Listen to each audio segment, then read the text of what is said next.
Thank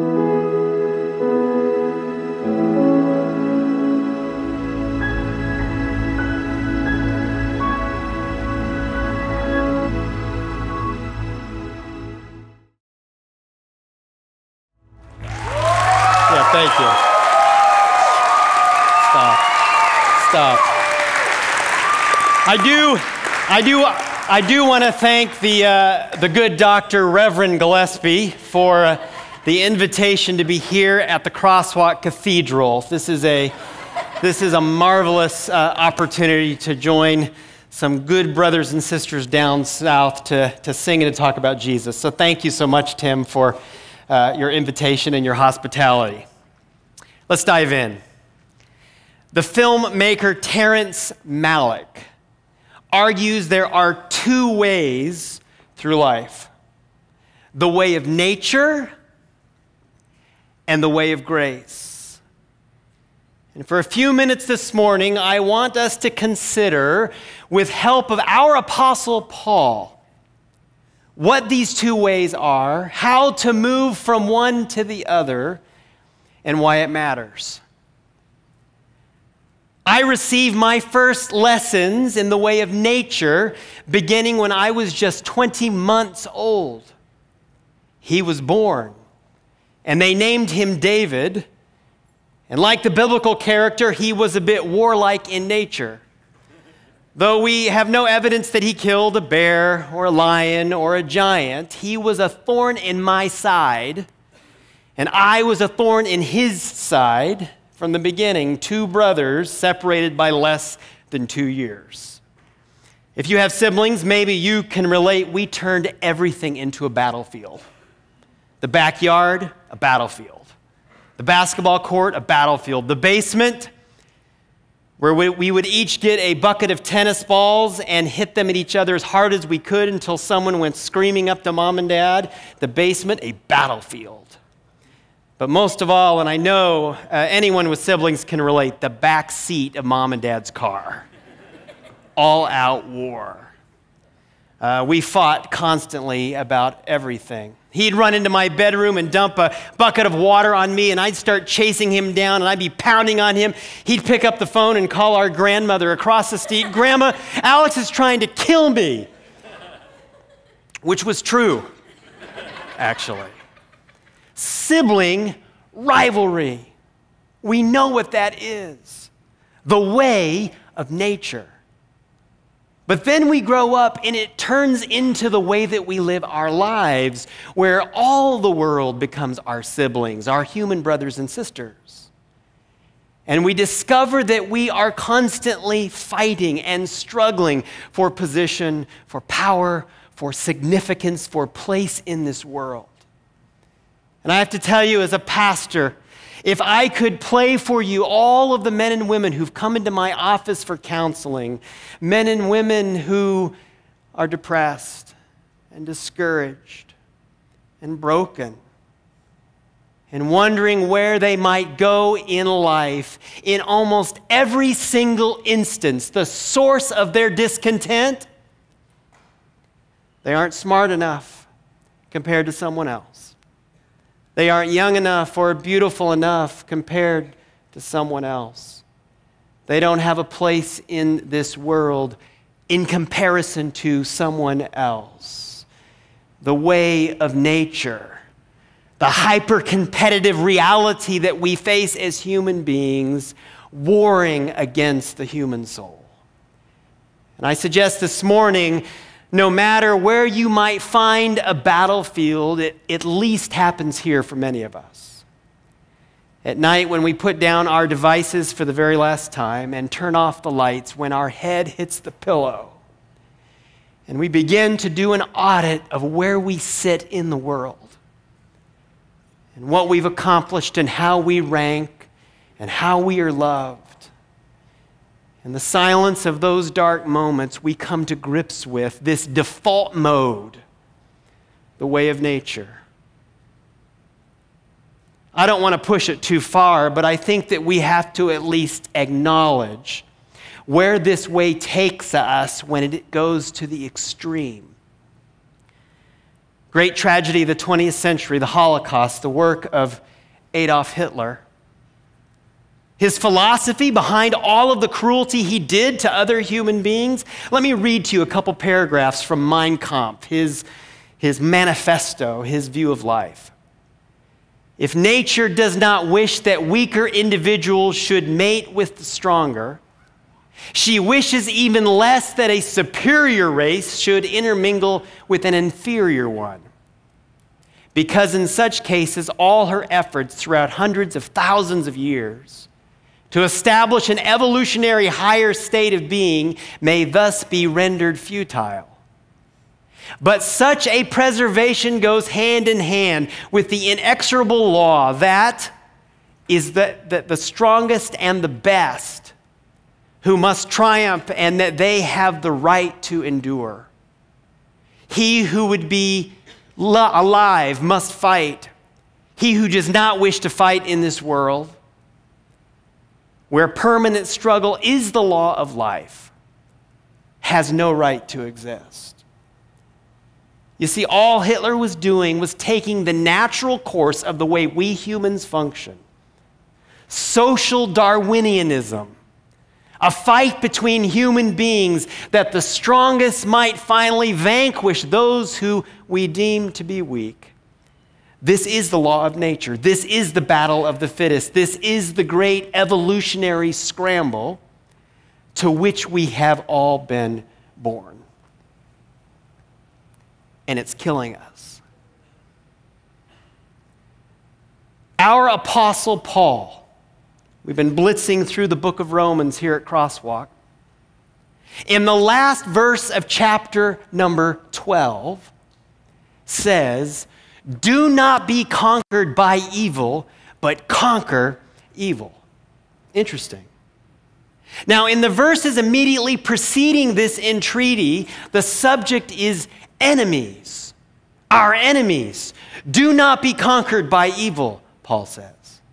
And then in the verses immediately following this entreaty, the apostle takes up the subject of big, powerful government. I remind you, Paul is writing to Christians living in Rome, the seat of huge power. Enemies, big power. Do not be conquered by evil, Paul says, but conquer evil. Does he have in mind the way of nature?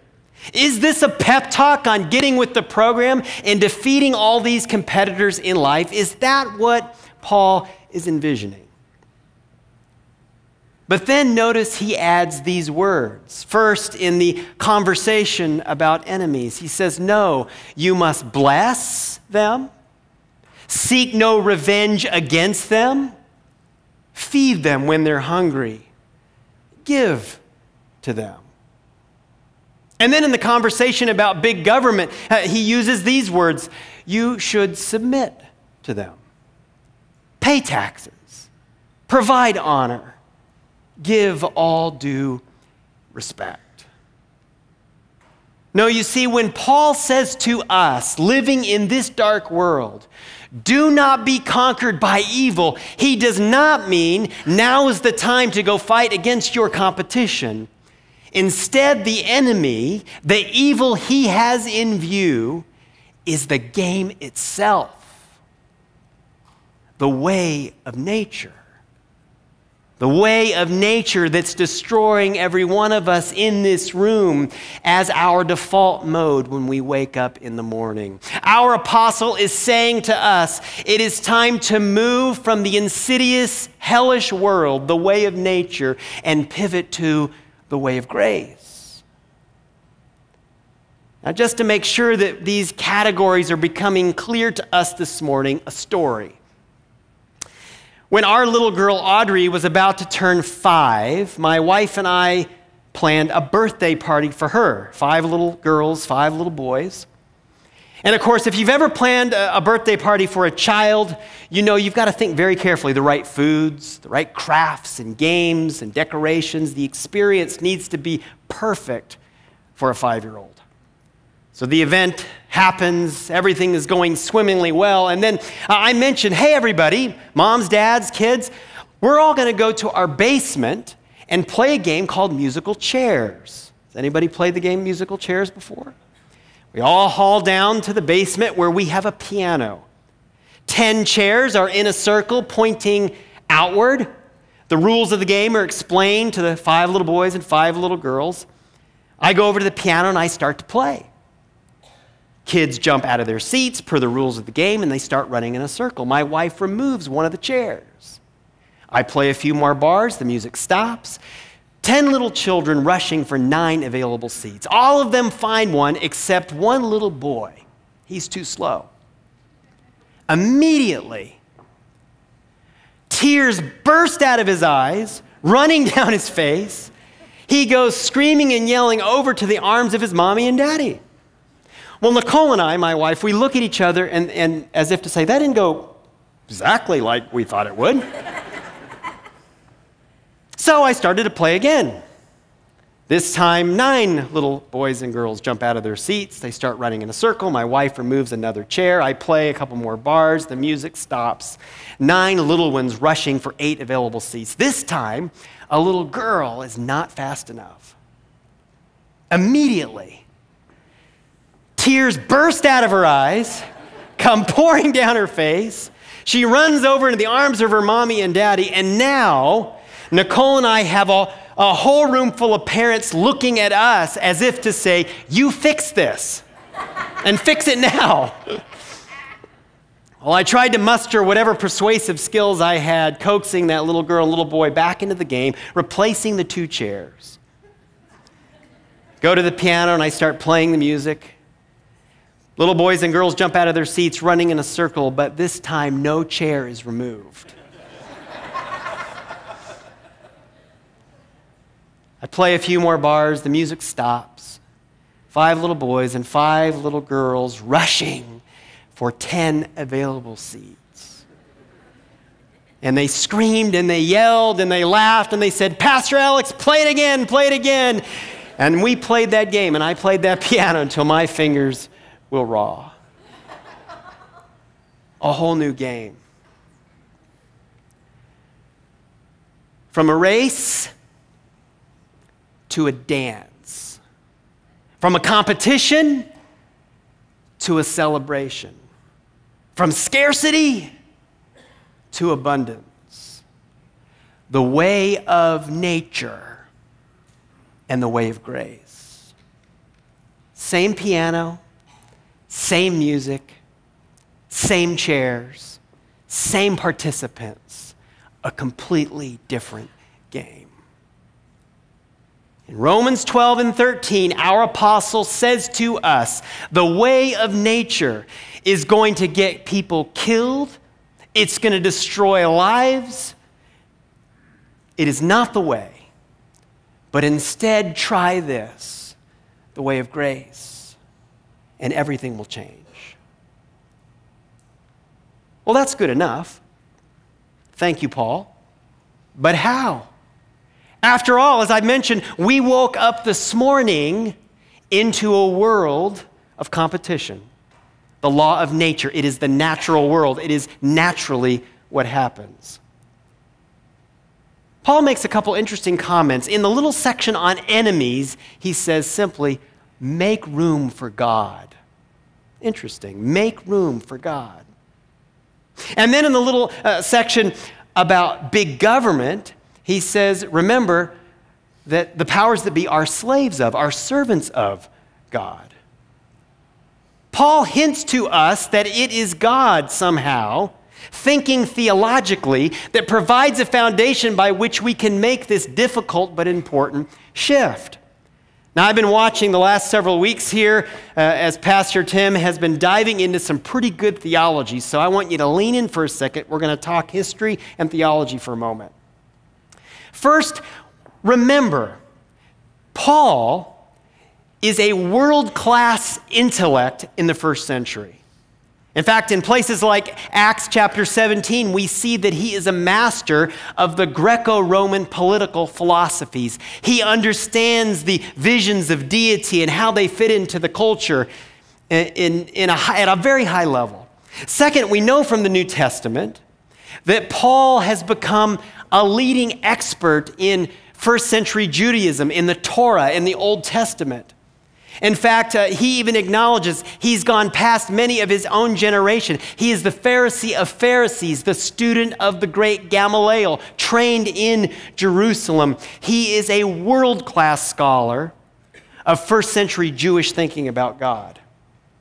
And finally, and this observation I credit to the Anglican historian N.T. Wright, upon his conversion to Christianity, his Damascus Road experience, Paul essentially, for over a decade, for some 14 years, really pulls back. And Wright believes that Paul is rereading the entirety of the Scriptures, rethinking the whole of life, adjusting all of his presuppositions theologically in light of Jesus, who he almost likely was an eyewitness to because Paul was based in Jerusalem, and second, who he was rereading and rethinking about in light of the whole of Israel's history. So Paul is an expert in the Greco-Roman world, the Jewish world of the first century, and he is, I would argue even today, the greatest Christian scholar that we've ever had. So, when he says to us, this incredible leap from the way of nature to the way of grace that will save your life, it's going to be hard, but you've got to make room for God. You've got to think about God. What does he mean? How does this help us? He can't possibly mean the realm of a deity in the Greco-Roman situation. Some of you have studied this, right? You know that there's all kinds of gods, a polytheistic culture. There's powerful gods and kind of gods in the middle and gods that are not quite as high, all kinds of new gods cropping up, and they are in conflict. War, murder, rape. And the powers that be in the Roman world would act as proxies for these gods, or sometimes call themselves sons of, or actually gods themselves. But this was a whole system of theological thinking, that out there above humanity is this thing called God. It's this community of gods, and they are in conflict. They are at war. It's almost like they are practicing social Darwinianism at the divine level. Paul can't be referencing that vision of God. The Jewish God, the understanding of God in first century Judaism was of a tribal God. It's monotheism for sure, one God, but it's our God. It's Israel's God. In fact, what was Israel hoping for? That this God, our God, would send a political Messiah and vanquish the Gentiles. That is, wipe out all of the people who aren't Jewish, who aren't part of us. And their vision was that God would send this person, and no doubt in the first century, they had hopes that the Messiah would hang all those dirty Romans up on their own crosses. Our God is stronger than your God, a tribal God. Monotheism, yes, but our God. It doesn't seem to me that Paul can be referencing this vision of God either. Rather, I think he's turning to Jesus. Jesus, who is, hear me now, the first truly monotheist of his flavor. A Jesus who came and said, no, there isn't this whole multiplicity of gods thing. That's not true. But God is not also this private, cult-like, tribal God who's just for us. But rather what Jesus reveals is a God who, and Paul would say, there is neither Jew nor Greek, slave nor free, male nor female, for all of humanity is one under the God of Jesus Christ. Paul would agree with his apostolic colleague John in his vision of God bringing together every nation, kindred, tongue, and people. He would have poured into Jesus' teaching of the great banquet. People are going to come as far as the east is from the west. Everybody brought together. One God, one Father, one parent of all. And it would take the church centuries to figure this out. The doctrine of the Trinity. But Jesus and Paul sow the seeds of a vision of God in community. Father, Son, and Spirit. One unified community of God.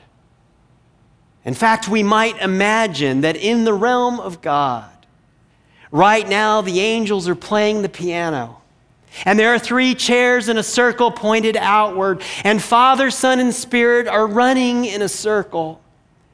Not in competition, but in celebration. Not in scarcity, but in abundance.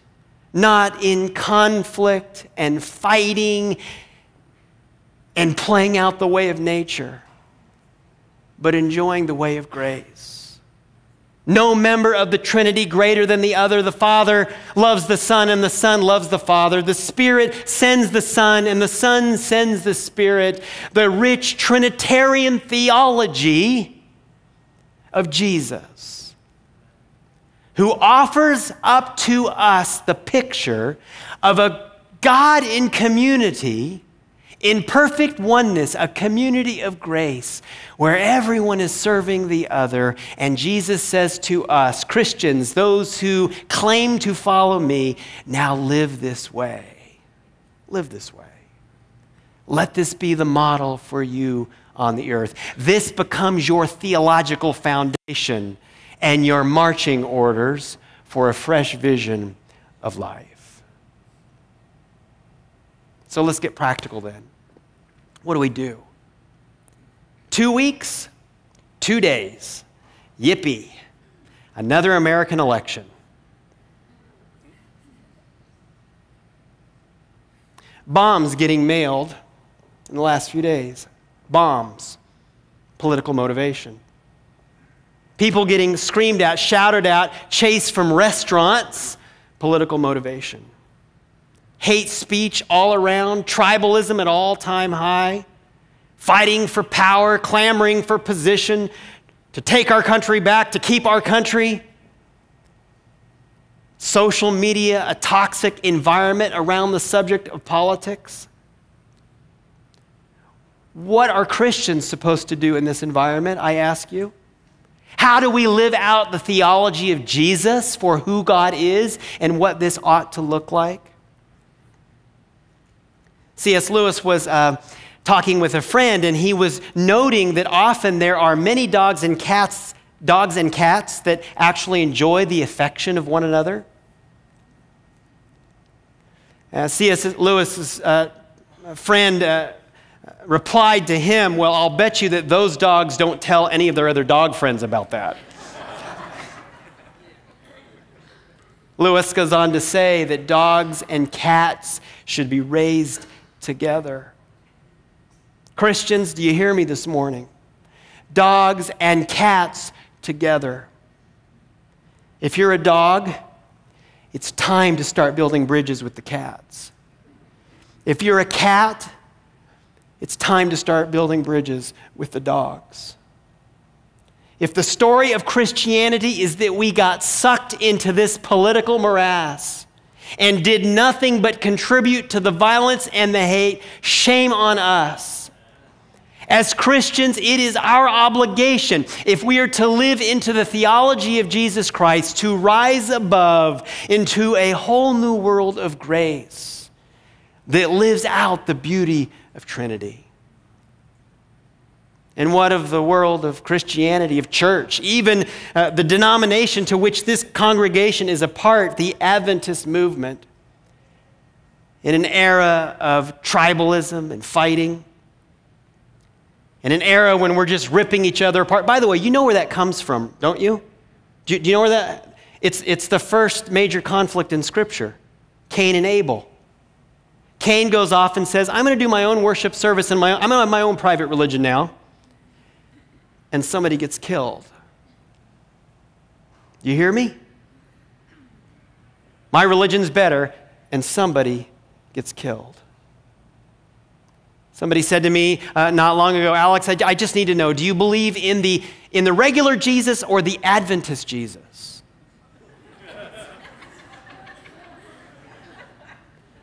Think about that. If I said to Tim, hey, Tim, are you Hannah's daddy? Are you Jake's daddy? Are you Isaac's daddy? And he looks down at me, and he would look down. About a foot, he'd be looking down at me. and the light that was glistening in his silver hair would... Anyway, enough of that. That's another subject. I'd probably end up at the ophthalmologist trying to solve the problem, but he'd say, Alex, you're crazy. I'm the daddy of all my kids. When we start saying the Adventist Jesus, the Adventist God, it's Cain killing his brother territory, friends. It means that the theology we actually subscribe to is either the Greco-Roman world of fighting gods or the tribalistic God that Jesus spoke against in the first century. One of the two. But it means we are not living in the world where Jesus says, God in Trinity, in community, living out this way, the God of all.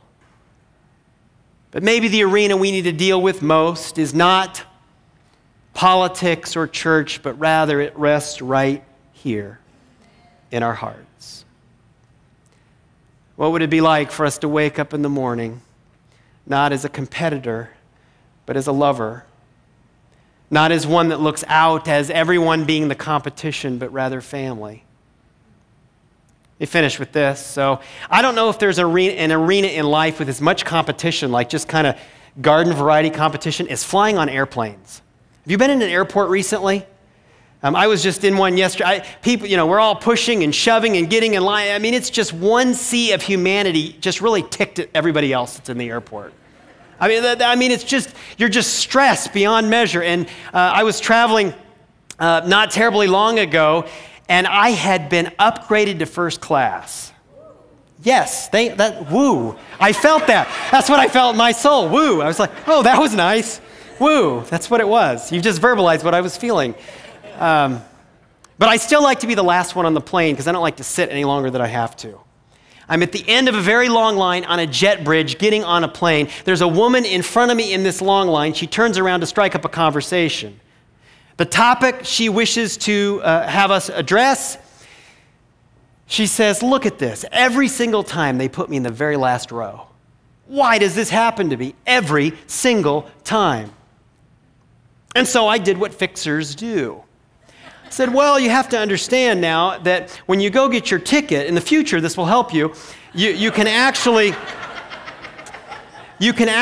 select your seat, right? And then this tragedy will not befall you. And she gave me the look like, yeah, thank you. And we continued to walk down the jet bridge, and he said to me, and I said no. And he said yes. I said, no way. He said, yes, no, back and forth, no, fine, I said. And I don't know how your conversations go with the Holy Spirit, but too often mine go like that. We get onto the plane, about ready to make that right turn through first class. There's one open seat. I tapped the woman on the shoulder, said, why don't you sit here? She looks at me, are you the Lord and Master of the airlines? How does this? I said, yes, please, sit here. And she sits down, and I made my way all the way to the back of the plane. Sat in the very last row. The toilet's behind me.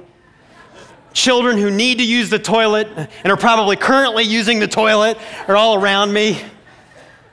A couple hours into the flight, this male voice, excuse me, sir, it's a flight attendant. He's directing his comments to me. I said, yes. He said, are you the one that traded seats with that woman in first class? I said, yes. I said, hope she's enjoying it. And he said, oh, you have no idea. She has never been in first class before, and she's milking it for all it's worth. In fact, he said, all the other seasoned passengers around her are giving her tips on how to extract maximum pleasure from the experience. And he had a smile on his face, and I was laughing. I said, I'm glad she's enjoying it. Can I get you anything? I said, no, it's fine. A few minutes later, it's a female voice this time. I look up, and it's this woman. And I've never seen a face full of such unbridled joy in my life. And she said, thank you, and she handed me a note, and she made her way back up to first class. I never saw her again. principally because I left the plane 45 minutes after she left the plane. Let it be said. But as I walked into the airport, I finally pulled out the note. And I want to read it to you. Dear stranger on the plane, wow, how wild. I'm in awe. You have just traded seats with me. My seat was on the last row of the plane. Your seat, the first class. Who are you anyway? Your kindness is wild. What a treat. I am so grateful, but somehow at a loss for words. What you don't know about me is that I'm in a hard place in my life right now. I spent the hour before boarding our Denver flight in tears while waiting. Your generous gift to an unknown traveler made my day. It also made my bucket list. It was an experience I will remember forever. Thank you, love, Katie. And then inside the note was tucked her amended ticket. Look at this.